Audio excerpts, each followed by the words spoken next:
sobre la sexualidad, los derechos reproductivos y el respeto a las minorías sexuales, hay grandes y enardecidas polémicas, tanto en México como en América Latina. Hay un trinomio que entra en juego. ¿Cuáles son estos factores? Pues la religión, la política y la sexualidad. Aquí, en Sacro y Profano. El 25 de septiembre, el Congreso de Oaxaca aprobó con 24 votos a favor y 12 en contra la despenalización del aborto durante las primeras 12 semanas de gestación, con lo que se convierte en la segunda entidad del país, junto a la Ciudad de México, en avalar una reforma de este tipo.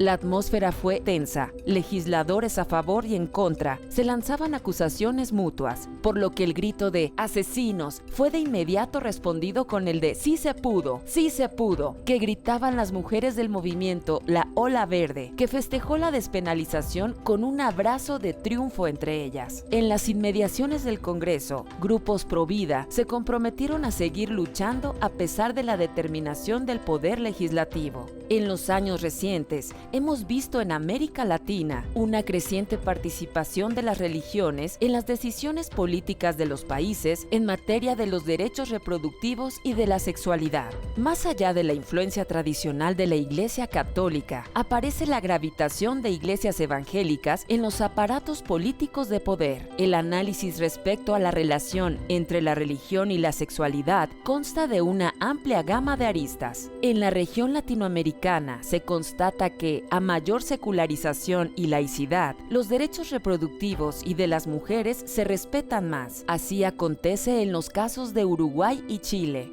Hoy, en Sacro y Profano, analizaremos el tema de la sexualidad, religión y democracia en América Latina.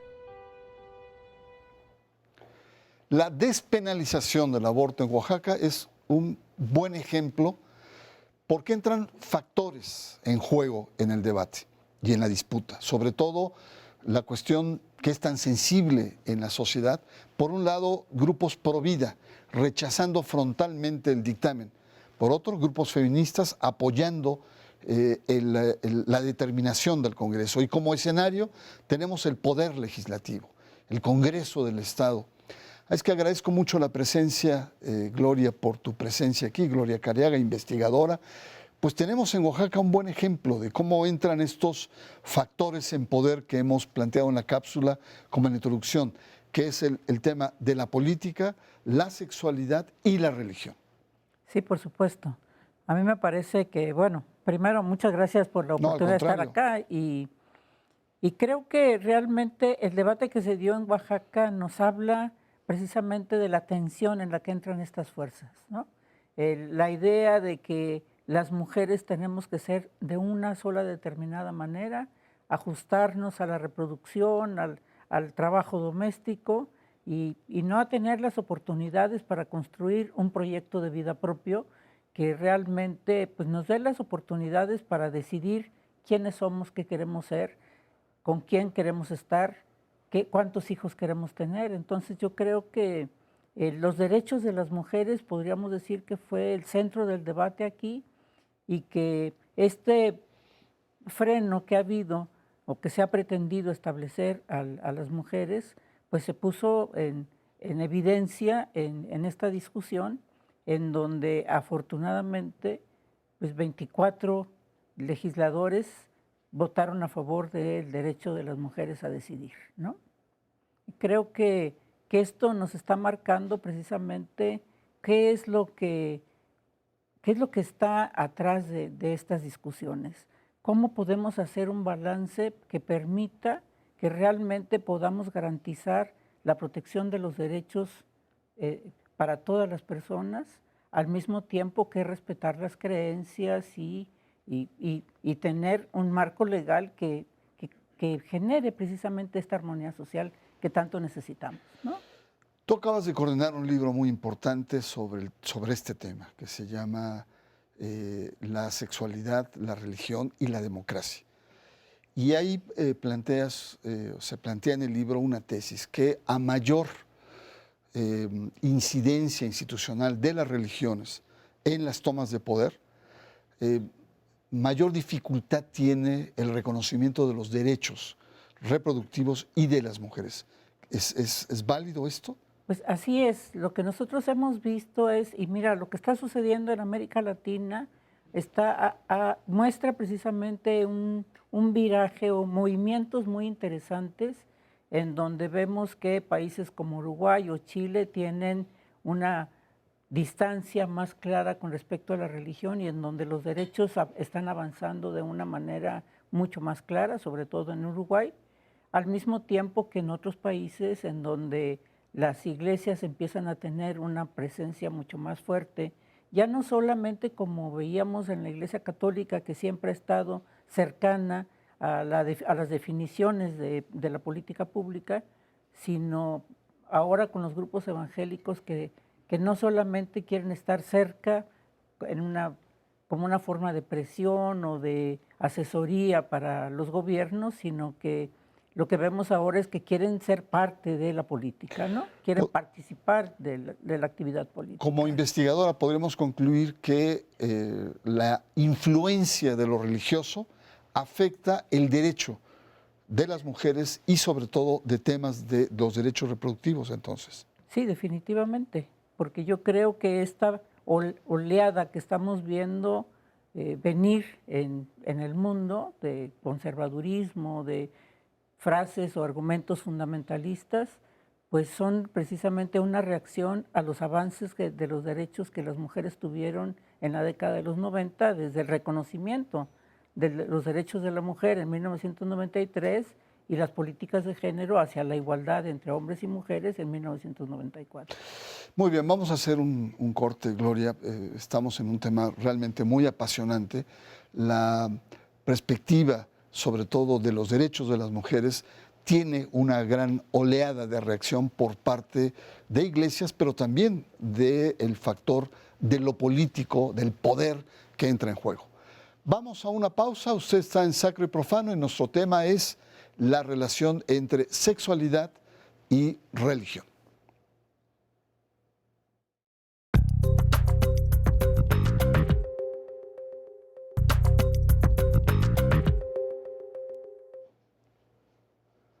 Sexualidad y religión, el tema de esta noche en Sacro y Profano.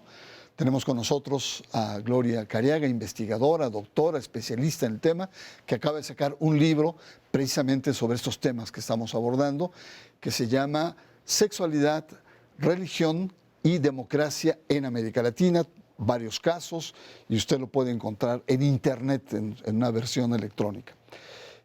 En el anterior segmento nos habíamos quedado en la influencia que tiene la religión en inhibir, en cierto sentido, los derechos reproductivos y los derechos de las mujeres, o al revés, en una sociedad cada vez más laica o secular, estos derechos, digamos, se reconocen. Pero para poder entender, porque puede resultar muy abstracto, doctora, póngame un ejemplo. ¿Cómo entender esta incidencia que puedan tener, en el caso concreto de la Iglesia Católica, en inhibir estos derechos? Bueno, yo creo que en México ha sido claro cómo la Iglesia Católica ha tenido una influencia muy, muy consistente para evitar que avancemos en el campo de la educación sexual. Pareciera que ahí ha sido su foco principal en la Secretaría de Educación Pública, la influencia que han tenido ahí para que no tengamos un avance en este sentido. Y yo creo que también podríamos decir, pues, la influencia que pretendieron ejercer cuando se despenalizó, cuando se legalizó el aborto en la Ciudad de México, que amenazaron al gobernador con excomulgarlo en el caso de que firmara la ley que había aprobado Marcelo Ebrard, que cuando se dio todo este debate. Yo recuerdo, 2007. 2007. Y yo recuerdo que Marcelo justo cuando firmó dijo, yo soy católico, tengo una formación católica, efectivamente, como dice la Iglesia, pero yo tengo distancia clara con respecto a mi función, ¿no? Y firmó la ley y dijo, no pasa nada, ¿no? No, y tuvo muchas críticas, ciertamente, me recuerdo muy bien. Sí. La excomunión, incluso el cardenal Norberto Rivera lo planteó y le corrigió del Vaticano, porque la ley canónica establece que solamente pueden ser excomulgados aquellos que participan de manera directa en un aborto, un enfermero, un doctor, etcétera, pero no un legislador. Pero bueno, es otro tema. Pero a ver, díganos, doctora, una iglesia católica, con todos los escándalos que ha estado viviendo, sobre todo escándalos sexuales, de abuso, etcétera, y otras iglesias también, no solamente la católica, ¿tienen la autoridad moral para decir qué es lo permitido, qué no lo permitido? ¿Por qué entonces este peso que tienen en la sociedad? Pues efectivamente, no tienen el peso moral. Y yo creo que fue tanto en la legalización del aborto en México, en la Ciudad de México, como la legalización del matrimonio igualitario, el que los grupos feministas y el movimiento LGBT levantaran precisamente esa condición de falta de moral o de autoridad moral de parte de la Iglesia, lo que posibilitó el que la Iglesia no tuviera una voz tan estridente durante ese proceso.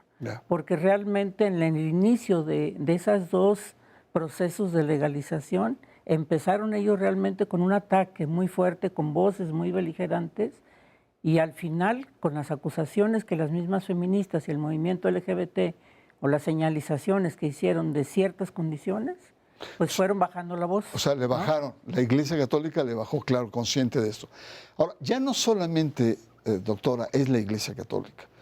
En el libro que usted coordinó, aparecen ejemplos de cómo iglesias evangélicas en todo el continente han ganado mucho peso con un discurso muy moral y moralizante. Y a veces son discursos mucho más duros que la Iglesia Católica. ¿Cómo ve esto? Porque hay una especie de aliado inesperado que tiene la Iglesia Católica frente a este tema. Sí, es un aliado extraño, por cierto. Pero yo creo que desde, ¿qué sería? De las políticas de Reagan y de Bush, nosotros vimos un crecimiento, una expansión de los grupos evangélicos por el mundo, que inicialmente se vieron muy fuertes en Uganda, levantando políticas homofóbicas muy, muy claras, pero que hoy día las vemos pues prácticamente en todas las regiones del mundo, y América Latina no es la excepción, por supuesto. Entonces sí, la presencia hoy de los sectores distintos evangélicos pues están teniendo una fuerza muy importante en distintos países de la región. Pusieron en jaque la elección en Costa Rica, lo que está pasando en Brasil, y bueno, aquí en México también empiezan a sumarse a este Frente Nacional por la Familia para utilizar incluso, yo digo, a las personas homosexuales o la condición de las personas transgénero como un fantasma que alerta con respecto a la seguridad de las criaturas, ¿no? No, y lo vimos en las marchas de 2016, septiembre, que fueron multitudinarias. Mostraron músculo, hay que reconocerlo. Bueno, pero estamos en una parte, digamos, la Iglesia Católica, iglesias evangélicas que se suman, que están en contra de estos derechos reproductivos, pero también veamos del otro lado, veamos que también hay el avance, el desarrollo al interior de las iglesias de una teología hecha por mujeres, con un enfoque diferente que se llama teología feminista y que desde adentro están poniendo en jaque estas grandes afirmaciones patriarcales de las iglesias. Sí, afortunadamente pues ninguna de estas iglesias es monolítica, ¿no? Existen distintas versiones y existen también distintas voces que llaman la atención precisamente con respecto al riesgo que tiene este pensamiento fundamentalista, estos argumentos estratégicos que ellos utilizan para confundir a la población. Entonces sí, la teología feminista y la teología queer son dos vertientes muy interesantes dentro de las iglesias, sobre todo dentro de la Iglesia Católica, que están trayendo, pues refrescando, yo digo, el pensamiento, recogiendo mucho de los avances que estos movimientos han hecho, y que yo creo que son una nueva oportunidad para todos los creyentes. Ahora, viendo de este otro lado también, yo quisiera preguntarle a usted como investigadora, como académica, catedrática, ¿cuál es el papel de la academia en este debate? ¿O cuál está siendo el papel de la academia? Pues yo hallo que en toda América Latina por lo menos hay núcleos de trabajo, de investigación en torno a la situación que la religión está jugando en los procesos sociales. Aquí en México, el Instituto de Investigaciones Sociales es un espacio en donde permanentemente están organizando foros y seminarios, grupos de discusión. Yo hallo que es uno de los espacios más importantes. Flaxo acaba de tener una reunión también latinoamericana en torno al tema. Entonces yo creo que sí estamos avanzando y que hay preocupación también desde la academia para ofrecer otros puntos de vista. Pero están del lado, digamos, de las causas de las mujeres, los derechos reproductivos, entiendo. Sí, en general el trabajo que yo veo de análisis de la incursión de la religión en distintos ámbitos tiene precisamente ese análisis crítico que alerta con respecto a la dificultad de estas injerencias en el avance de la protección de los derechos humanos de todas las personas, ¿no? Muy bien, vamos a hacer un corte, una pausa. Hemos visto, digamos, las dos caras, digamos, de los actores. Por un lado, presencia fuerte política en el poder, no solamente de la Iglesia Católica, sino también de iglesias evangélicas, pero por otro lado, al interior de las iglesias hay un nuevo pensamiento de mujeres que está colocando temas con sensibilidades diferentes, nuevas, y el papel de la academia que se compromete también en este debate. Vamos a una pausa. Yo le recuerdo que estamos conversando el tema de la sexualidad y la religión aquí en Sacro y Profano.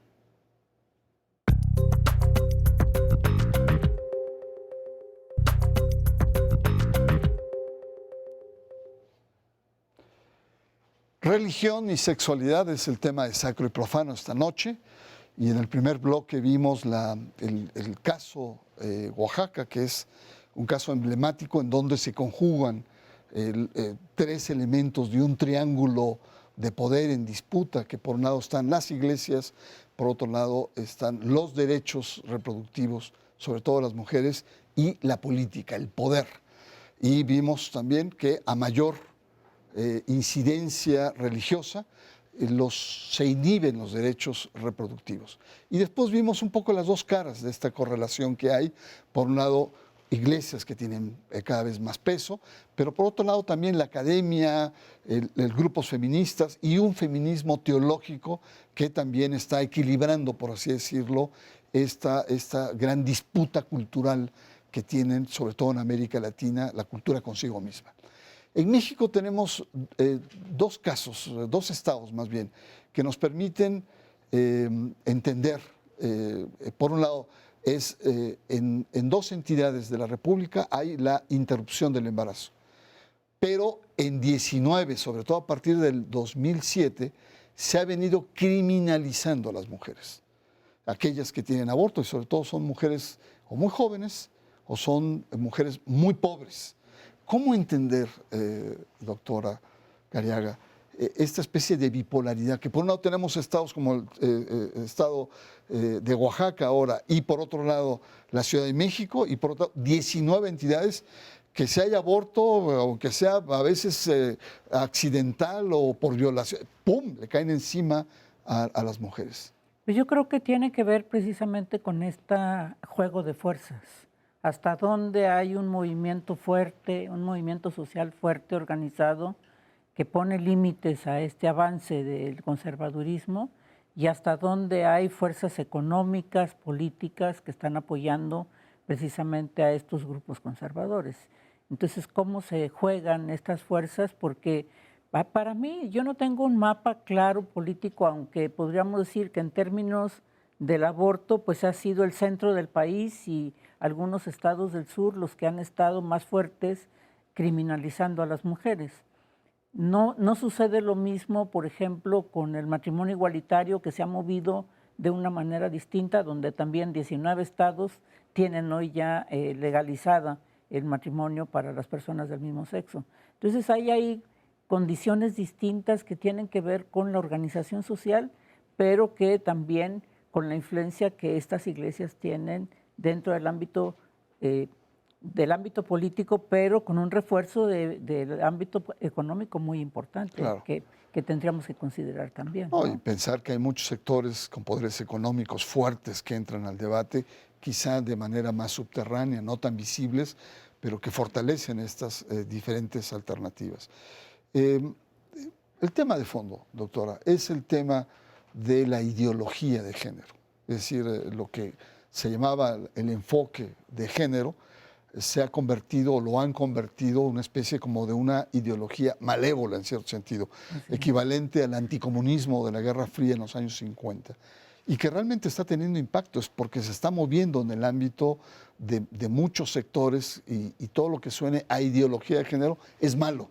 Todo lo que significa esto. Y es un problema, es un debate de fondo, es un problema profundo el que estamos viendo. Sí, definitivamente.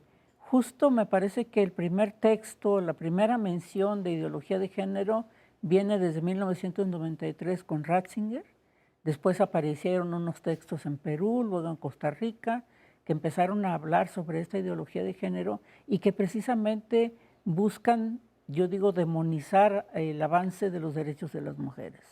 Entonces, se considera que la perspectiva de género, que como todos sabemos es una perspectiva que habla precisamente de cómo nos construimos, cómo cada sociedad construye a las mujeres y a los hombres, y donde ellos lo que pretenden es decir, no hay una construcción social, sino esto está definido por los libros sagrados y en donde se define qué es hombre, qué es mujer, y no, nada se puede mover de eso, ¿no? Cuando realmente pues, hay una expresividad tan amplia, tan diversa sobre el género en cada una de las sociedades, que sería muy difícil limitarlo como ellos pretenden, como decía yo al principio, a querer que las mujeres seamos sumisas, obedientes, dedicadas solamente a un determinado ámbito, y donde lo más grave es que reafirman, ¿no?, esta superioridad de lo masculino y la subordinación de las mujeres. Entonces, yo creo que ahí es donde está la problemática más fuerte y que están atentando precisamente contra todas las políticas de género que se han venido instrumentando por los gobiernos y no solamente eso, sino incluso en contra del desarrollo académico que estaba teniendo un aporte sustantivo para una mejor comprensión y mejoramiento de la sociedad, ¿no? Llegamos al final de nuestro programa y hemos visto como diferentes momentos, hemos desglosado esta importante polémica cultural. ¿Cuál es su balance hacia el futuro? ¿Por dónde está viendo? Porque se antoja una especie de lucha titánica, por así decirlo, que hay que decirlo, en una sociedad democrática todas las posturas son válidas, y más teniendo un Estado laico que sea un garante de que todas estas expresiones convivan de manera pacífica. Pero la lucha se antoja compleja. Sí, por supuesto. Yo también creo que el panorama general es sombrío, ¿no?, por las fuerzas que están involucradas en el freno a este avance en la protección de los derechos. Pero al mismo tiempo yo soy optimista en el sentido de ver, bueno, esta marea verde que está cruzando todo el continente, me parece que... Cuando dice marea verde es a los pañuelos verdes que surgieron en Argentina, ¿verdad? Sí, es un movimiento de jóvenes que surgió en Argentina, a la que nos hemos sumado prácticamente, no solamente todas las mujeres que estamos en favor de los derechos de las mujeres, sino algunos hombres también, y esa marea verde me parece que está claramente cruzando la región latinoamericana.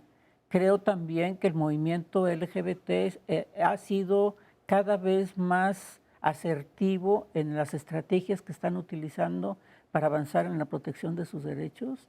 Y como decíamos, afortunadamente cada vez más la academia amplía también su análisis, sus contribuciones al debate, a la discusión, y en ese sentido creo que son voces autorizadas, fuertes, con buenos argumentos que tienen que ser escuchadas de parte de los gobiernos. Entonces, en ese sentido, yo soy optimista de que vamos a seguir avanzando a pesar de los pesares, ¿no? Doctora, yo le agradezco mucho su presencia nuevamente y bueno, vamos a seguir muy atentos al debate. Son posturas que sobre todo tienen que ser administradas, conducidas por un Estado laico que respete todas y cada una de las posiciones en una sociedad, en un ambiente de diálogo, de confrontación ciertamente, pero sobre todo de paz. Muchas gracias, soy Bernardo Barranco y por supuesto yo lo espero la próxima semana aquí en Sacro y Profano.